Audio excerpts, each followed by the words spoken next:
that I was going to challenge myself to do 102 slides in 15 minutes, so I'm going to. So if, oh,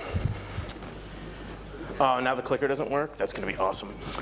Yeah, so if you have a problem with that, don't fucking care.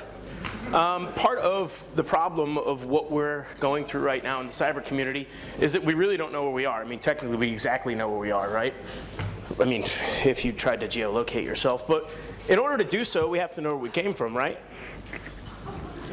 So in brief, I'll explain where we came from. Anyone know what that is?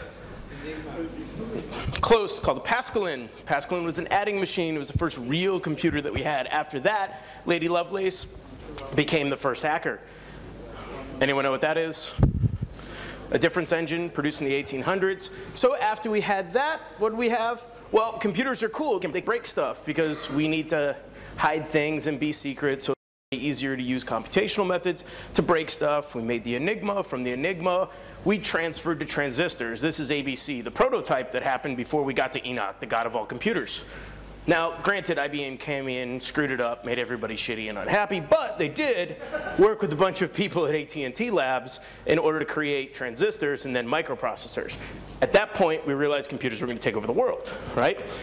We tried to prove to people that you could use computers in a really sexy way. You could have all sorts of things that were going to be replaced. You can even communicate people with great things called modems.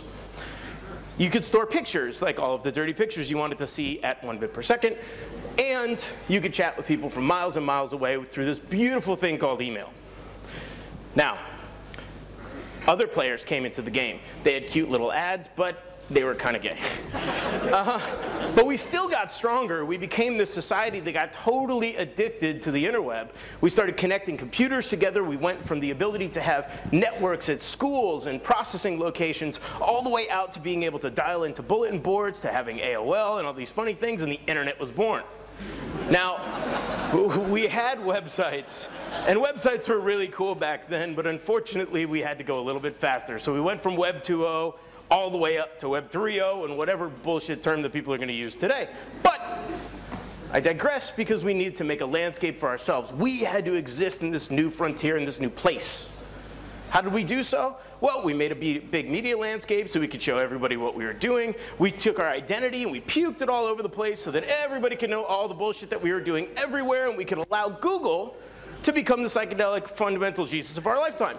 Because hey, why not have somebody else outsource all of our decisions? Because they're really the janitor that just takes all of our information that we expose to people. What do they do with it? Oh, they make money off of it. Because remember, if something's free, you're the product, not the consumer. But anyway, rewind. 11 minutes. I can sit down now. As all of this stuff started happening, a different thing happens. The people that were using all of these products became smarter because we had to beat the stuff that we were producing. If it calculated a certain amount per second, I was threatened by my own invention. So I had to learn how to work differently with it. Does anybody know that hacker was defined in an RFC? Anyone? Yeah, RFC 1392. Gangsta. Next time somebody misuses the term, explain to them that one, they scientifically don't understand how to do their job, and it's a provable fact because they don't understand how to read RFCs. And two, I would quiz them on who the first hacker was because it was a girl. Everybody know that as well? Yeah, Lady Lovelace, really considered the first hacker. Anyway, that built, and that built and built and built. As these computers were built, people had to figure out not what the machine did do, but what it could do. That was the genesis of what our society was built on and our culture was built on as hackers. We went from saying, oh, cool, there's a computer that can make something. We could build a computer that's only built to smash the thing that it was made. Right? This is what we started doing with information. We started making things. We started creating zero day. In my terms, back in the day, zero day was actually when, like, you know, a new version of Photoshop would come up before the vendor actually released it. But to the kids now, it's cute. It just means exploit, which we just used as exploit back then. But we had all of these great hacks. And one of the reasons that we had all these great hacks is because we collaborated together. Right? We didn't collaborate together in the like weird pedophile fundamentalist way that Captain Crunch did, but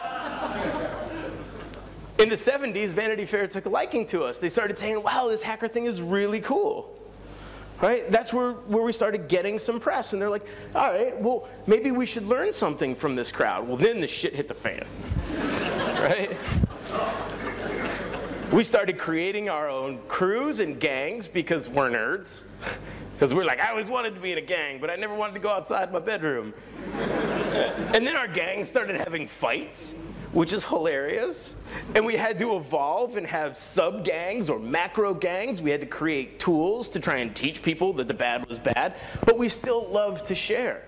We loved it so much that we would build systems just for sharing. That was the only reason for it. It wasn't to talk shit. It wasn't to, berate somebody. It wasn't to show them how much smarter we were. We literally built systems to say, hey, come over to my house so that I can share with you because I can't afford to go to yours, right? We would make magazines. We would write articles and zines. We had handbooks. We even had our own manifesto.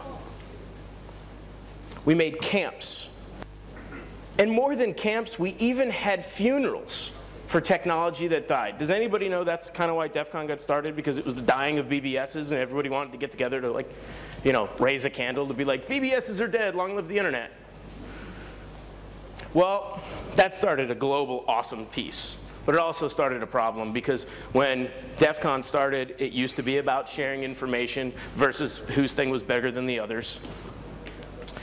Mind you, most of the girls have way bigger things than most of the guys on stage. Then we went into Black Hat, and we got it commercialized. Hey, let's let the vendors in. They'll pay us a bunch of money. Well, that sounds really good. And then they're like, well, you know what? We're not paying enough money for that. Let's train people and make them pay even more money to learn the shit that we used to learn in each other's basements and bedrooms and out on the street and in people's bulletin boards. We may as well seclude it and wall it off so that no one can learn, only if you're rich. Then we started putting all sorts of cool certifications on it so that anybody could be anything as long as you had the right sticker or right piece of paper at the right point in time. So many conferences. So many conferences cost so much money. So we looked at that and there was a problem.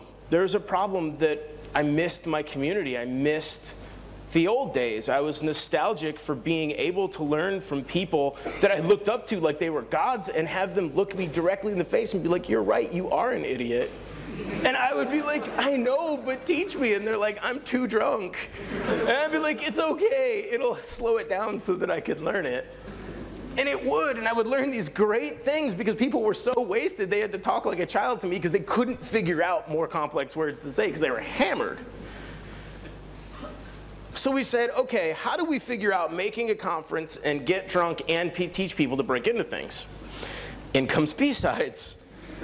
So there was this problem that we were having.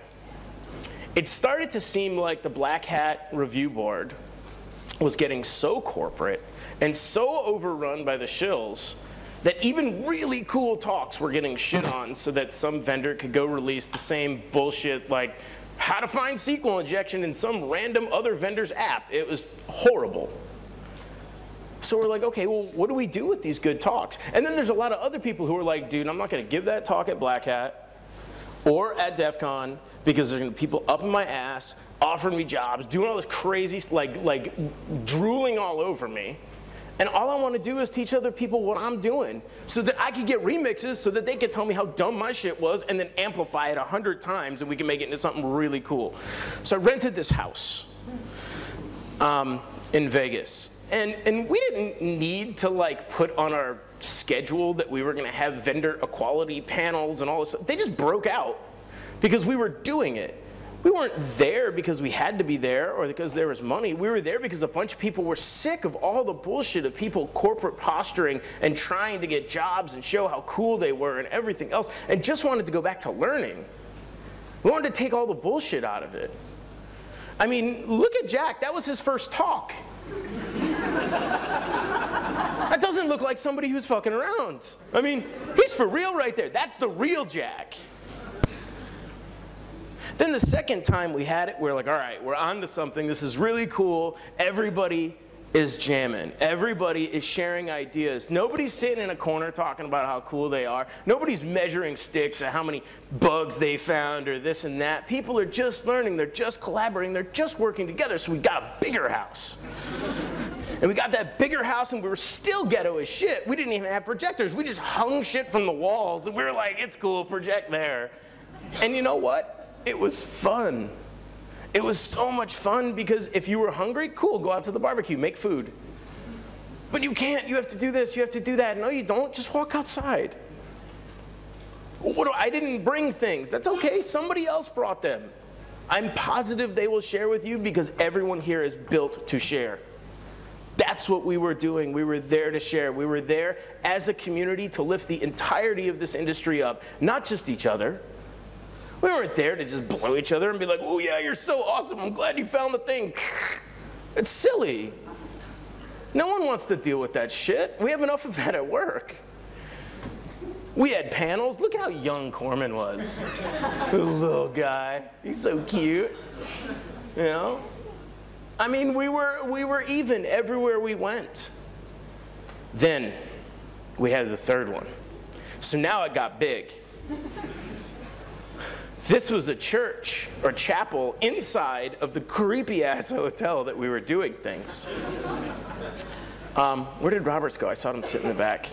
I don't know. Ian, of all people, gave a talk right there in front of that altar. I don't know how that bitch didn't burn down. But Chris Roberts also gave talks there. If you can see, his beard is less green in that moment. But still, again, no matter where we were or how tight we were packed in or how awkward the space was, we were just there to learn. So why am I talking about this? Well, I think we have a problem with perception in our industry. I think a lot of people have blown a lot of smoke up our ass and said, you're really cool and really important because they had never heard of a job like ours. Oh, by the way, Chris, I put you in the slides. Sorry, he just walked back in. Oh, was that the hack in the car? Yeah, man, that's the Nickerson complex. I don't even remember that slide. That was your fault. That was the airplane. That was you. How is it me? You motherfucker, really? Yeah, I just flew a plane sideways, but it's Chris's fault. One more time, we're sharing. Anyway, so we had this problem with how we do things in our industry and how much people blow smoke in our ass to make us feel like we're really, really super important. When in all words, we're hacks. That's what we do, right? It's about confidence. Confidence is a completely different thing. Why are you looking at me? Fucking creep. I'm trying to do shit and you're like, now, it's about confidence, right? Let's break down confidence. Con, we're at a con, right? We're conning you, we're conning vendors to give us money. Excuse me. I mean, I'm not, but for real. I mean, realistically, part of how it all actually started way before all of those was that I was renting the house, and I was like, man, that's awesome. Vendors can pay for us to get wasted.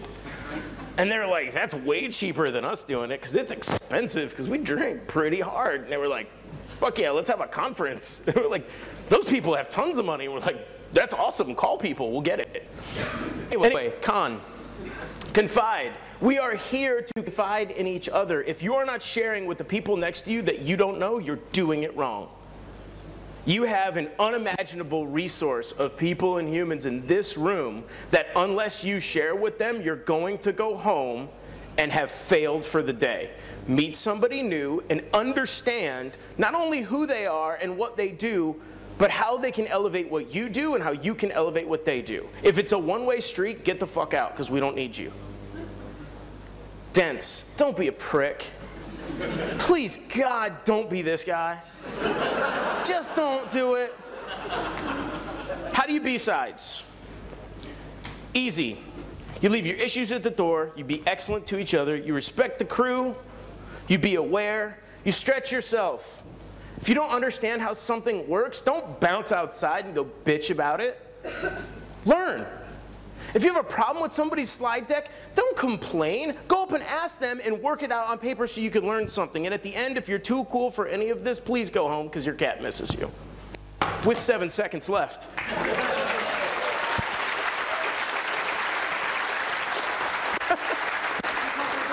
Oh, wait. There you go. Wow.